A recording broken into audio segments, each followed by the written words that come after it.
Cerita ini bermulai dari Ibu Rani yang sedang menonton berita mengenai balita obesitas.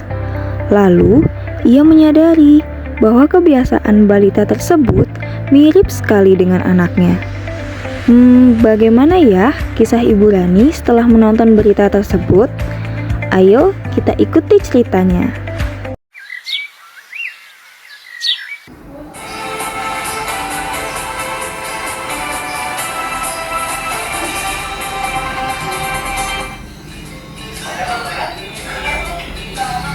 Loh, kok mirip anak saya? Ibu. Iya, Bu. Habis dari mana? Dari pasar tadi. Oh, sama. Saya juga habis dari pasar. Iya, tadi beli ikan, buah jeruk sama sayur. Oh, Ibu anaknya bisa makan sayur sama buah. Suka banget anak saya makan buah sama sayur. Anak saya tuh paling suka sama sayur. Terus kalau makan buah, dia tuh nggak milih-milih mau makan buahnya. Oh, enak ya anak Ibu suka buah sama sayur. Anak saya itu makannya ciki-ciki. Ini saya beli ciki-ciki.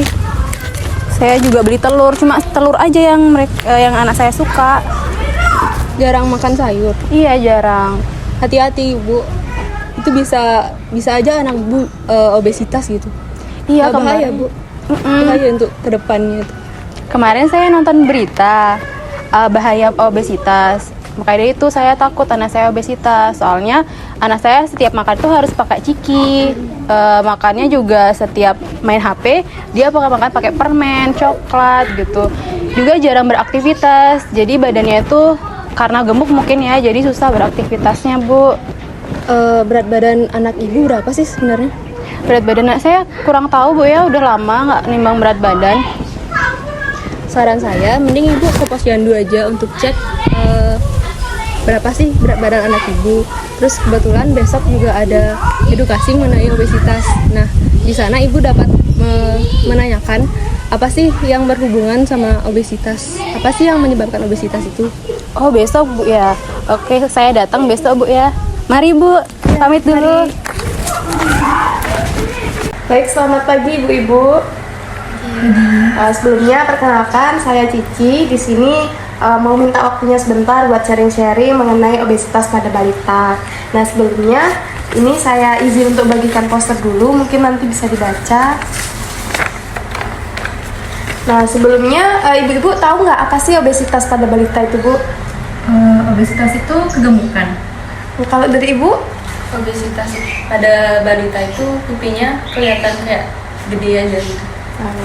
Kalau gitu saya izin untuk menjelaskan poster di sini ya, Bu.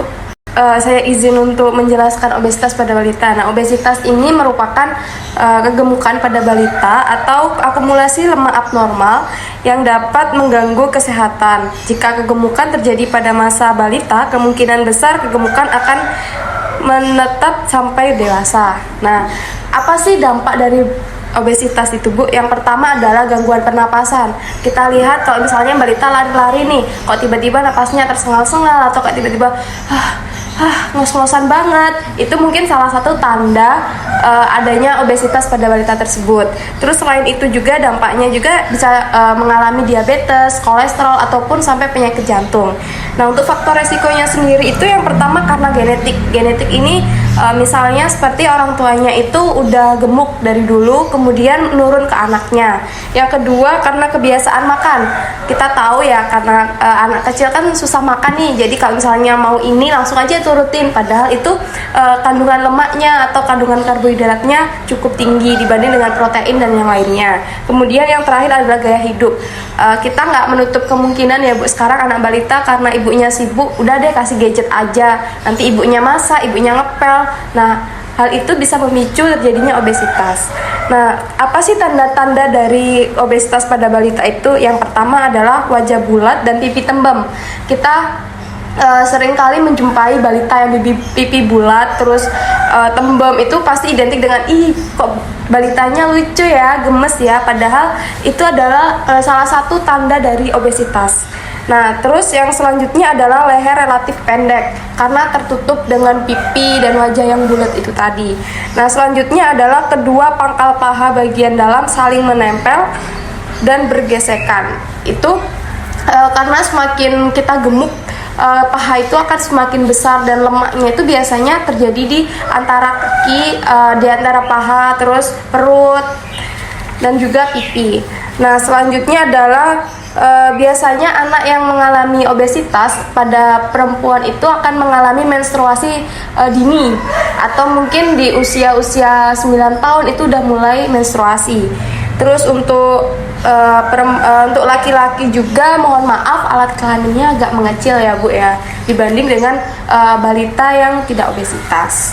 Nah, gimana sih cara penanganan dari obesitas itu sendiri? Yang pertama adalah menerapkan pola makan yang gizinya seimbang atau beraneka ragam. Salah satunya seperti satu piring itu isinya ada karbohidrat, ada lemak, ada protein, ada mineralnya, ada vitamin, dan lain-lain. Jadi tidak melulu tentang nasinya aja dibanyakin nih biar gemuk, biar sehat, tapi kita juga harus menilai dari segi proteinnya. Terus yang kedua adalah mengubah gaya hidup jadi lebih aktif.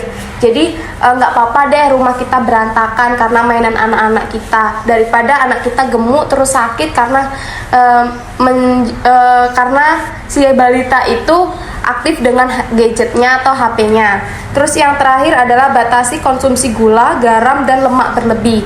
Jadi kalau misalnya anak-anak kan sekarang mau nih kayak permen, coklat, itu mungkin bisa dihindari atau dikurangi ya Bu. Nah, sekian yang bisa saya jelaskan. Mungkin dari ibu-ibu ada yang ingin ditanyakan? Anak saya itu setiap hari makannya harus ciki-ciki, permen, coklat, terus dia juga biasanya ngamuk kalau nggak mau dikasih. Terus kan ciki itu ditaruh di kulkas, kulkas itu dia bisa ngambil di kulkas. Dan ciri-ciri anak saya itu sesuai yang ibu bilang tadi, tanda-tanda obesitas. Itu gimana ya Bu cara mengatasinya? Baik Bu, izin menjawab Bu ya. Yang pertama itu, langkah pertama yang ibu harus lakukan adalah menyimpan ciki, permen, coklat, terus jajan-jajanan yang kurang sehat itu di tempat yang aman dan juga nggak bisa dijangkau sama anak. Jadi yang mulai awalnya itu di kulkas, ibu taruh deh di lemari paling atas yang emang anak itu nggak bisa ngambil kecuali tanpa bantuan ibu. Nah, yang kedua itu sebelumnya untuk lanjut ke tahap selanjutnya itu saya mau nyoba praktek ya. Misalnya ibu ngasih cemilan terus nih ke anak. Nah, ini gelas ini ibaratnya sebagai lambung anak ya Bu ya. Ini saya tadi udah beli beberapa cemilan yang biasanya sering dimakan oleh anak. Nah, misalnya ini sekarang hari ini ibu kasih cemilan nih. Kita tumbuk ya Bu ya.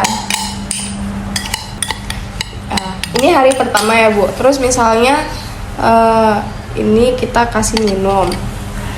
Nah, ini nanti sorenya anak ibu mau deh cemilan lagi kan, ibu kasih karena nangis ngamuk-ngamuk. Nah, ini cemilannya lagi, ini coklat. Terus besoknya nih nangis lagi, ibu minta coklat dong. Nih ibu kasih lagi coklatnya tanpa kasih makanan yang sehat, terus buahnya jarang. Terus siangnya nangis lagi karena udah mau makan siang ya, karena ibu takut nanti anaknya kelaparan. Ya udah deh kasih ciki lagi aja. Nah, ini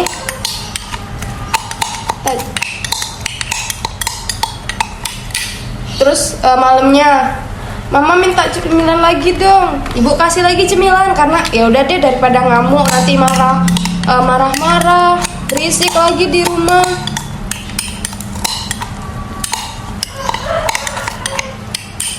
Terus lagi minta cemilan lagi besoknya. Ini terus berulang-ulang sampai pernah nggak ibu nemuin anak ibu perutnya agak besar nih, tapi kok nggak makan nasi, tapi anak saya kok gemuk. Nah, ini salah satu penyebabnya Bu, karena cemilan terus.